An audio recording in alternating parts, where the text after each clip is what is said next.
नमस्कार दोस्तों, मेरा नाम है विमल सिंह। बालाजी स्टडी अड्डा में आपका स्वागत है। शिक्षक भर्ती 2020 के लिए हम आपको प्रैक्टिस सेट जो है वो करा रहे हैं। तो इससे जस्ट पहले हमने हिंदी के जो है वो 30 प्रश्न देखे थे प्रैक्टिस सेट नंबर 2 के अंतर्गत, जो कि आपको साइड में आई बटन में पिछला वाला वीडियो मिल जाएगा। आज हम देखेंगे हमारा पर्यावरण जो पोर्शन है उसके 30 प्रश्न, और ये सेट नंबर हमारा तीसरा जो है वो होगा। इसमें हम कुल 30 प्रश्न देखेंगे। तो चलिए शुरू करते हैं। 121 प्रश्न है, लानोज तथा कैंपोज घास मैदान किस बायोम के अंतर्गत आते हैं? शीतोष्ण घास बायोम में आते हैं, उष्णकटिबंधीय घास बायोम में आते हैं, टुंड्रा बायोम में आते हैं, या टैगा बायोम में आते हैं? तो इस प्रकार से 4 ऑप्शन है, बताना है आपको ऑप्शन एबीसीडी में से कौन सा सही होगा। तो देखिए, अगर डायरेक्ट क्षेत्र इस प्रकार से ना दे रखा हो, किस बायोम के अंतर्गत आता है, किस एरिया में आता है, इस टाइप से प्रश्न आए, तो जो लानोज है ये वेनेजुएला जो है आपको वहाँ देखने को मिलता है, और जो कैंपोज है ये ब्राजील में जो है वो देखने को मिलता है। अब इन चारों ऑप्शन में से कौन सा सही होगा? तो आपका ऑप्शन दूसरा वाला उष्णकटिबंधीय घास बायोम जो है वो बिल्कुल सही हो जाएगा। उष्णकटिबंधीय घास के मैदान में सवाना है, कैंपोस है, सेल्वास है, लानोज है, पार्क लैंड है, ये सभी जो है वो आते हैं। 122 प्रश्न है, हाल ही में समाचार में आने वाला ऑपरेशन कोलेरू क्या है? व्यापक नदी अनुबंधन परियोजना है, आर्द्र भूमि सुधारीकरण की परियोजना है, एक वृहद नगर को पेय जलापूर्ति की परियोजना है, या एक दक्षिणी राज्य की ग्रामीण पेय जलापूर्ति योजना है? 4 ऑप्शन में छांटना है आपको। तो आपका ऑप्शन एबीसीडी में से कौन सा सही होगा? बात करते हैं आंसर की, तो आर्द्र भूमि सुधारीकरण की परियोजना आपका सही हो जाएगा। ऑप्शन नंबर दूसरा वाला है। 123 प्रश्न कह रहा है कि निम्नलिखित कथनों पर विचार कीजिए।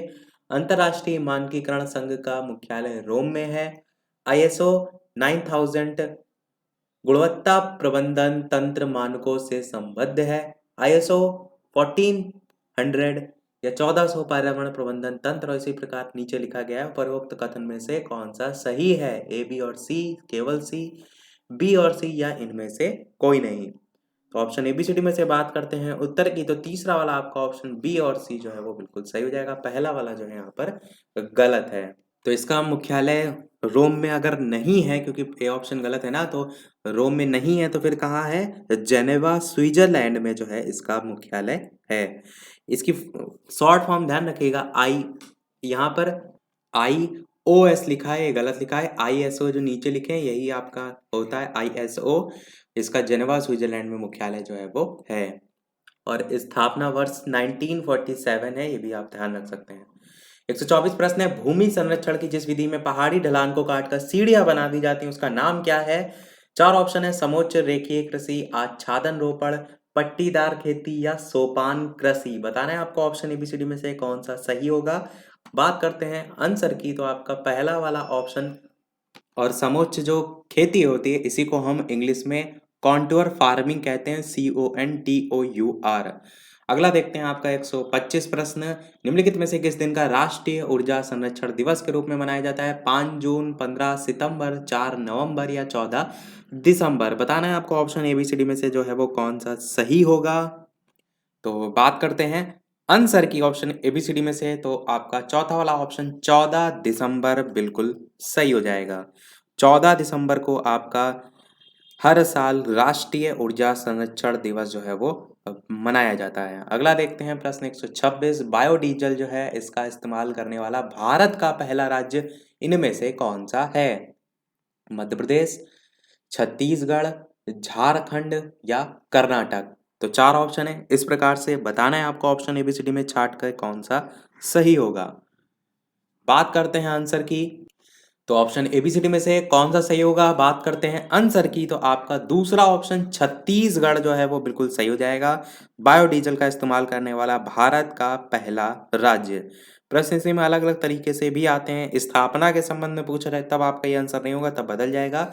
पर जब पूछा जाए इस्तेमाल करने वाला, तब छत्तीसगढ़ को ये आप टिक करेंगे। 127 प्रश्न है आपका कि विश्व जलवायु परिवर्तन के लिए सर्वाधिक उत्तरदायी है? ग्रीन हाउस गैसों की वृद्धि, वर्षा की कमी, परमाणु हथियार, या जनसंख्या वृद्धि? तो सबसे ज्यादा कौन जिम्मेदार है वो आपको बताना है, सर्वाधिक उत्तरदायी बताना है। तो बात करते हैं आंसर की, तो ग्रीन हाउस गैसों की वृद्धि विश्व जलवायु परिवर्तन के लिए सबसे ज्यादा जिम्मेदार है। 128 प्रश्न है, भारत में जल प्रदूषण नियंत्रण कानून कब लागू हुआ? बहुत ही अच्छा प्रश्न है। चार ऑप्शन है 1968, 1982, 1974 या 1976। तो ऑप्शन एबीसीडी में से कौन सा सही होगा? बात करते हैं आंसर की। तो आपका एक अधिनियम है 1974, तो आंसर आपका सही होगा जल प्रदूषण निवारक और नियंत्रण अधिनियम 1974। तो यही आपका आंसर है। इसे 1974 में अधिनियमित किया गया था और जो ये अधिनियम है वो 1988 में, कब? 1988 में संशोधित भी किया गया था। ये भी आप ध्यान रख सकते हैं।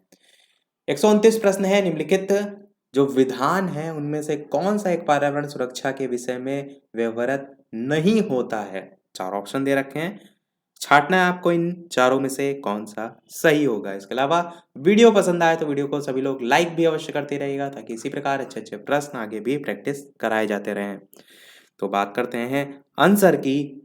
तो पहला वाला एक ऑप्शन सही हो जाएगा, जल उपकर अधिनियम 1977। ये पर्यावरण सुरक्षा के विषय में कह सकते हैं नहीं है, बाकी सभी आपके आएंगे। यहाँ उपकर से नहीं आपको समझ में आ रहा है कि कहीं ना कहीं टैक्स लगाकर आप किसी प्रकार से पर्यावरण सुरक्षा के संदर्भ में तो ऐसा कोई वर्क कर नहीं रहे हैं, तो उससे भी आप समझ सकते हैं। बाकी यही आपका आंसर सही होगा। 130 प्रश्न कह रहा है कि निम्नलिखित में से कौन सा एक कथन सही है बताना है, और चार ऑप्शन दे रखे हैं, बताना है आपको कि चारों में से कौन सा जो है वो सही है।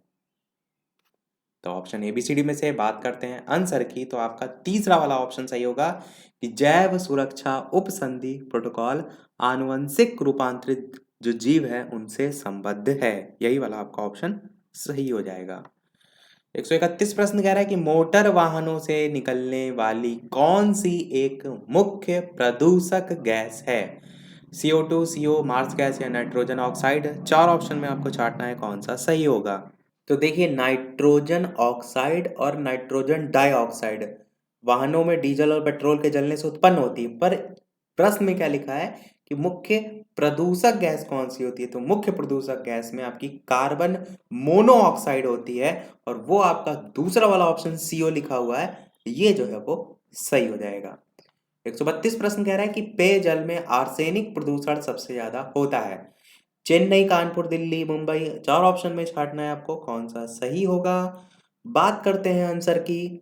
तो देखिए, ऑप्शन के अकॉर्डिंग तो आप कानपुर को टिक कर सकते हैं, पर अगर आपके ऑप्शन में पश्चिम बंगाल दिया हो तो हाल ही में आपका एक जो सर्वे वगैरह होते रहते हैं उसमें उसका नाम देखने को मिला था, तो ऑप्शन के अकॉर्डिंग आपको ये टिक करना होता है। आप इसे एकदम एग्जैक्ट याद जो है वो नहीं रख सकते। बाकी यहाँ पर ऑप्शन के अकॉर्डिंग कानपुर सही हो जाएगा। 133 प्रश्न कह रहा है कि भारत में निम्नलिखित जो वन के प्रकार हैं उसमें किस एक का बृहत्तम क्षेत्र है? चार ऑप्शन में से छांटना है आपको कौन सा सही होगा। बात करते हैं ऑप्शन एबीसीडी में से आंसर की।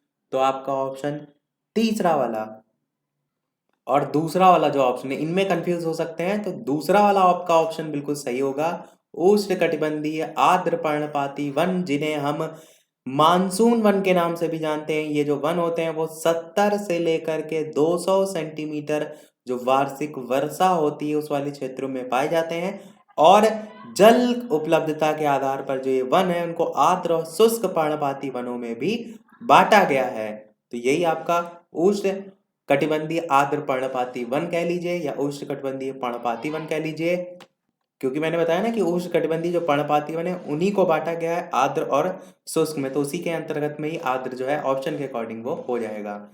अगला प्रश्न 134 कह रहा है कि एक तरफ आपको कक्ष वनस्पति दे रखी है और दूसरी तरफ राज्य दे रखे हैं, आपको सुमेलित करना है। नीचे ऑप्शन भी चार दे रखे हैं, तो इस प्रकार से रत्नागिरी, कुंडापुर, पिछवरम और बेम्बनाड, और इधर कर्नाटक, केरल, आंध्र प्रदेश, महाराष्ट्र, तमिलनाडु सभी राज्य दे रखे हैं, और नीचे आपको देखिए ऑप्शन सभी दे रखे हैं, तो आपको छांटना है।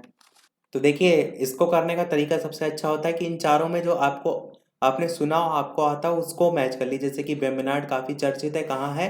केरल में है, तो डी वाला ऑप्शन बी से मैच करेगा। तो डी में देखिए यहाँ भी बी नहीं है, इसमें है चौथे वाले ऑप्शन में, तो और किसी में नहीं है, चौथा ऑप्शन ही आपका सही हो जाएगा। देखिए, अन्य ऑप्शन को मैच करने की भी आवश्यकता नहीं पड़ी, तो ए का डी होगा, इसको इससे मिलाएंगे, यानी कि जो अचरा रत्नागिरी है महाराष्ट्र, फिर बी जो है इसका आपका मैच करेगा ए से, कुंडापुर जो है कर्नाटक में, सी वाला जो है वो ई से मैच करेंगे, यानी कि आपका तमिलनाडु में पिच्चवरम।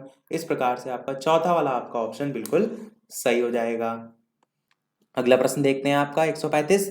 सौर सेल द्वारा किस ऊर्जा को विद्युत ऊर्जा में बदला जा सकता है? रासायनिक ऊर्जा, नाभिकीय ऊर्जा, प्रकाश ऊर्जा या चुंबकीय ऊर्जा? तो इस प्रकार से 4 ऑप्शन है, छांटना है आपको कौन सा सही होगा।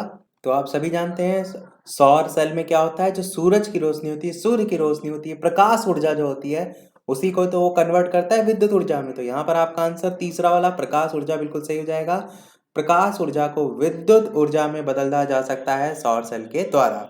136 प्रश्न कह रहा है कि स्वच्छ जल पारिस्थितिक तंत्र का उदाहरण है। समुद्र तट है या आपका खड़ी है, एस्चुरी है, तालाब है, इस टाइप से अलग अलग ऑप्शन दे रखे हैं और आपको छांटना है कौन सा जो है वो सही होगा। तो स्वच्छ जल पारिस्थितिक तंत्र में कई बार आपने एग्जाम्पल सुना है किसका, जब पारिस्थितिक पिरामिड की बात होती है। तो चारों ऑप्शन में तालाब आपका बिल्कुल जो है वो सही हो जाएगा। 137 प्रश्न आपका कह रहा है कथन और कारण पर आधारित कि पर्यावरणीय आधार शक्ति का भंडार है। इस टाइप के प्रश्न सीटेट में बहुत आते हैं और कारण उसका लिखा हुआ है कि पर्यावरणीय जो शक्तियां हैं और प्रक्रियाएं हैं उसके फलस्वरूप पर्यावरणीय तत्वों का निर्माण होता है। बताना है आपको ए तथा आर दोनों सही हैं, ए तथा आर दोनों गलत हैं, ए गलत है और आर सही है और ए सही है आर गलत है। ए मतलब है आपका कथन से और आर मतलब है आपका कारण से। आर से आपका रीजन होता है ना, उसी को कारण लिख दिया है। तो 4 ऑप्शन में से कौन सा सही होगा, बात करते हैं आंसर की। तो आपका पहला वाला ऑप्शन बिल्कुल सही हो जाएगा कि कथन और कारण दोनों ही सही हैं। पर्यावरणीय आधार शक्ति का भंडार है आपके लिए बिल्कुल है और पर्यावरणीय जो इसका रीजन है वो पर्यावरणीय शक्तियों और प्रक्रियाओं के फलस्वरूप पर्यावरणीय तत्वों का निर्माण होता है, ये भी आपका सही है। 138 प्रश्न कह रहा है कि वायुमंडल का वह क्षेत्र जिसमें बादलों का बनना, बिजली कड़कना, तूफान और आंधियों का होना पाया जाता है। बहुत बार प्रश्न ये पूछा जाता है और कई बार यही प्रश्न पूछा जाता है कि मौसम संबंधी घटनाएं किस मंडल में होती हैं, किस लेयर में होती हैं। 4 ऑप्शन है, समताप मंडल, क्षोभ मंडल, मध्य मंडल या आयन मंडल। और ऑप्शन एबीसीडी में से कौन सा सही होगा, बात करते हैं आंसर की। तो आप सभी जानते हैं जो सबसे निचली परत होती है क्षोभ मंडल, इसी में मौसम संबंधी घटनाएं होती हैं और यही यहाँ पर लिखा हुआ है, बादलों का बनना, बिजली कड़कना, तूफान, आंधी वगैरह वगैरह। 139 प्रश्न कह रहा है कि प्रकृति में जो सर्प है वो पादपों पर निर्भर कीटों को खाते हैं। यदि मोर जो है वो सर्प को खाता है तो मोर जो है वो क्या होगा, प्राथमिक उपभोक्ता होगा, प्राथमिक अपघटक होगा, जो पादप है उनका अंतिम अपघटक होगा या खाद्य स्तूप का शीर्ष होगा। इस प्रकार से 4 ऑप्शन है, बताना है आपको ऑप्शन एबीसीडी में से कौन सा सही होगा। तो बात करते हैं आंसर की। तो यहाँ पर मोर को पूछा गया ना कि प्रकृति में जो सर्प है वो पादपों पर डिपेंड करते हैं, कीटों को खाते हैं और मोर जो है वो सर्प को अगर खा रहा है तो वो तो सबसे ऊपर होगा। तो आप क्या कहेंगे, खाद्य स्तूप का शीर्ष जो है ये आपका बिल्कुल सही हो जाएगा। 140 प्रश्न कह रहा है अप स्फोटन नॉकिंग किस यौगिक द्वारा कम की जा सकती है?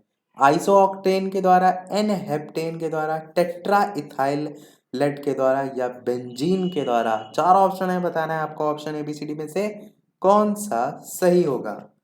बात कर लेते हैं आंसर की। तो तीसरा वाला आपका ऑप्शन टेट्रा इथाइल लेड बिल्कुल सही हो जाएगा। लेड होगा, ये बिंदी लगी लैंड लिखा है तो वो गलत लिखा हुआ है, ध्यान रखिएगा। 141 प्रश्न। अच्छा, अब विस्फोटन होता क्या है वो भी मैं बता देता हूँ। एक्चुअल में क्या होता है, कुछ ऐसे भी ईंधन होते हैं जिनका वायु मिश्रण इंजन जो होते हैं उनके सिलेंडर में ज्वलन समय के पहले हो जाता है, जिससे जो ऊष्मा होती है वो पूरी तरीके से कार्य में परिवर्तित ना होकर मेटेलिक साउंड, जिसे हम धात्विक ध्वनि कहते हैं, वो उत्पन्न करने में नष्ट हो जाती है। तो ये जो धात्विक ध्वनि होती है इसी को हम अपस्फोटन के नाम से जानते हैं। और ऐसे ईंधन जिनका जो अपस्फोटन अधिक होता है वो उपयोग के लिए अच्छे नहीं माने जाते हैं, इसीलिए हम क्या करते हैं, कम करते हैं अपस्फोटन को। और कम करने के लिए कुछ ऐसे ईंधन इसमें मिला देते हैं, कुछ ऐसे यौगिक इसमें मिश्रित कर देते हैं जिससे इनका अपस्फोटन कम हो जाता है। और यही यहाँ पर प्रश्न में पूछा गया था। 141 प्रश्न कह रहा है कि रचना और कार्य की दृष्टि से जैव समुदाय और वातावरण एक तंत्र की भांति कार्य करता है, इसे क्या कहते हैं? पारितंत्र कहते हैं, पारिस्थितिक तंत्र कहते हैं जैव तंत्र कहते हैं या जैव समुच्चय कहते हैं? 4 ऑप्शन दे रखे हैं, बताना है आपको कौन सा सही होगा। पारितंत्र जो है आपका होता है इकोसिस्टम और पारिस्थितिक तंत्र आपका होता है इकोलॉजिकल सिस्टम।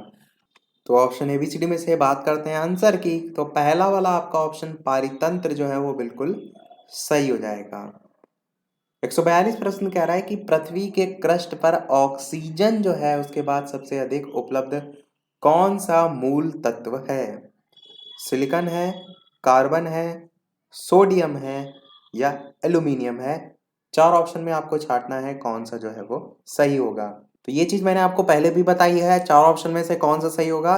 तो आपका सिलिकॉन जो है वो बिल्कुल सही हो जाएगा। देखिए ऑक्सीजन की परसेंटेज की अगर बात करें तो लगभग 46.6% आपको देखने को मिलती है, और यदि सिलिकॉन की बात करें तो इसकी परसेंटेज आपको 27.7% तक देखने को मिलती है। और सिलिकॉन की मात्रा के बाद यदि आप नंबर दें तो एल्यूमिनियम को दे सकते हैं, जिसकी परसेंटेज 8.1% है। और उसके बाद आप आयरन को नंबर दे सकते हैं जिसका परसेंटेज लगभग 5% होता है। तो कैसे भी आपसे प्रश्न पूछा जाए आप हर तरीके से कर ले जाएंगे। तो पृथ्वी के क्रस्ट पर ऑक्सीजन के बाद सबसे अधिक उपलब्ध है जो कौन सा मूल तत्व है, तो सिलिकॉन आपका सही हो जाएगा। 143 प्रश्न कह रहा है कि लवणोद्भिद वनस्पतियों के संदर्भ में कौन सा कथन सत्य नहीं है? 4 ऑप्शन दे रखे हैं कि इस प्रकार के पौधों में श्वसन मूल पाई जाती हैं, ऐसे पौधों में जरायुज अंकुरण पाया जाता है, या ऐसे जो पौधे उनमें कार्यकीय शुष्कता पाई जाती है, या ऐसे पौधे सहजीवी होते हैं। तो 4 ऑप्शन में छांटना है आपको कौन सा सही होगा।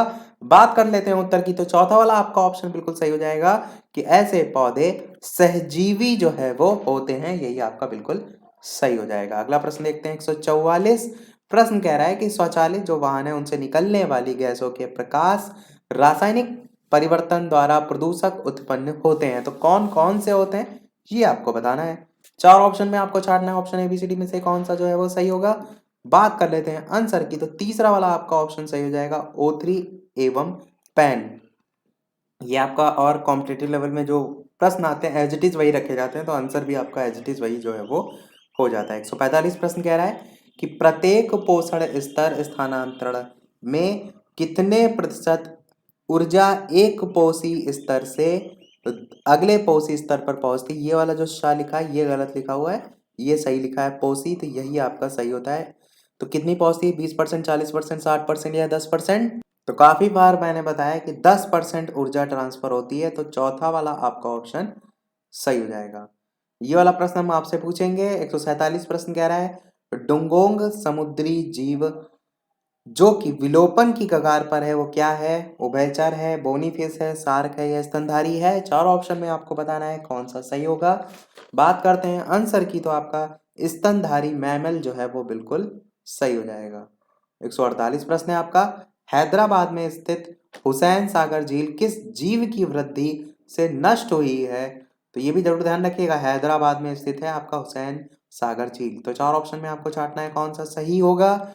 बात करते हैं आंसर की, तो आपका चौथा ऑप्शन बिल्कुल सही हो जाएगा, जलकुंभी जो है वो बिल्कुल सही हो जाएगा। इस पर बेस्ड यूपी टेट में एक प्रश्न आ चुका है आपका प्रीवियस ईयर में। 149 प्रश्न कह रहा है जीव मंडलीय पारिस्थितिक तंत्र के लिए वायुमंडल की कौन सी परत सर्वाधिक महत्वपूर्ण होती है? क्षोभ मंडल, मध्यमंडल, तापमंडल या आयन मंडल? बताना है आपको कौन सा सही होगा। बात करते हैं आंसर की, तो पहला वाला आपका ऑप्शन बिल्कुल सही हो जाएगा, क्षोभ मंडल जो है सबसे महत्वपूर्ण होती है जीव मंडलीय पारिस्थितिक तंत्र के लिए। अगला और इस वीडियो का लास्ट प्रश्न देखते हैं, इसके बाद एक प्रश्न हम आपसे भी पूछेंगे। और वीडियो अभी तक आपने लाइक ना किया हो तो सभी लोग वीडियो को लाइक भी अवश्य कर दीजिएगा ताकि मुझे मोटिवेशन मिलता रहे इसी प्रकार अच्छे अच्छे प्रश्न हम आपको आगे भी प्रैक्टिस कराते रहें। कोई नोटिफिकेशन वगैरह निकले आपका पेपर का तो फिर हम चीज़ों को टॉपिक वाइज शुरू करें। अभी कोई डेट नहीं है दूर दूर तक, इसीलिए अभी केवल हम प्रश्नों की प्रैक्टिस ही जो है वो कर रहे हैं। प्रश्न आपका 150 है, और चैनल पर नए हो तो सब्सक्राइब करके भी अवश्य जुड़ जाइएगा ताकि आगे आने वाला कोई वीडियो आपसे मिस ना हो। टेलीग्राम चैनल से नहीं जुड़े हैं तो वीडियो के डिस्क्रिप्शन में आपको लिंक मिल जाएगी। 150 प्रश्न है, नाइट्रोजन यौगीकरण करने वाला जीवाणु है? तो 4 ऑप्शन है, ओसिलोटोरिया या टाइलोपोथ्रिक्स या एनाबीना या एजिटोबैक्टर। ये भी प्रश्न इसी पर बेस्ड आपसे पूछा जा चुका है जो यूपी टेट हुआ था इससे जस्ट पहले। उसमें तो देखिए प्रश्न यही सब पूछे जाते हैं, आप ज़्यादा से ज़्यादा प्रैक्टिस कीजिए ताकि प्रश्न पड़े हुए आपके आए। बात करते हैं आंसर की ऑप्शन एबीसीडी में से, तो चौथा आपका ऑप्शन एजिटोबैक्टर बिल्कुल जो है वो सही हो जाएगा। अब बात करते हैं वो प्रश्न, जैसे कि सभी वीडियो में हम आपसे एक ना एक प्रश्न पूछते हैं, तो 146 वाला प्रश्न हम आपसे पूछ रहे हैं कि गिद्ध जो है वो आपका किस वर्ग में जो है वो आता है। चार ऑप्शन है आपके, प्राथमिक उपभोक्ता में आता है, परजीवी में आता है, द्वितीयक उपभोक्ता में आता है, या तृतीयक उपभोक्ता में आता है। ऑप्शन एबीसीडी में से कौन सा सही होगा, अपना आंसर जो है वो वीडियो के मेन कमेंट में टाइप करके अवश्य बताइएगा। 1 2 3 4 टाइप करके भी बता सकते हैं, डायरेक्ट भी आप बता सकते हैं। तो इसी के साथ वीडियो आज का हमारा समाप्त होता है। आज के वीडियो में इतना ही। वीडियो पसंद आया हो तो लाइक अवश्य कीजिएगा, चैनल पर नए हो तो सब्सक्राइब जरूर कीजिएगा। मिलते हैं फिर अगले वीडियो में नए टॉपिक के साथ। तब तक के लिए नमस्कार। Thank you for watching.